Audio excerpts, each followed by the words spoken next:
Kovai Goundampalayam housing unit குடியிருப்பில் ஒரே நேரத்தில் 13 வீடுகளுக்குள் புகுந்து 56 சவரன் நகைகள் கொள்ளையடிக்கப்பட்டன. 13க்கும் மேற்பட்ட வீடுகளில் கொள்ளையடித்த 3 பேரை போலீசார் துப்பாக்கியால் சுட்டுப் பிடித்திருக்கிறார்கள். மதியம் 1 மணி அளவில் 13 வீடுகளில், அதாவது சி பிளாக்ல 9வது பிளாக்லயும் 9வது புளோர்லயும் அதே போல 12வது புளோர்லயும் கிட்டத்தட்ட 13 வீடுகளில் கொள்ளையடிக்கப்பட்டது. இதில் 50 சவரன் நகை கொள்ளையடிக்கப்பட்டதாக காவல்துறையினர் தெரிவித்துள்ளனர்.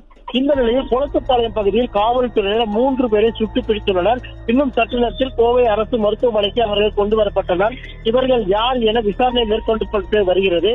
அதே போல கொள்ளையடிக்கப்பட்டவர்கள் புகாரின் அடிப்படையில் துரித விசாரணை நடைபெற்றது. மோப்பனாய் கொண்டு அந்த அடுக்குமாடி குடியிருப்பில் அங்கலமாக விசாரணை நடைபெற்று வருகிறது.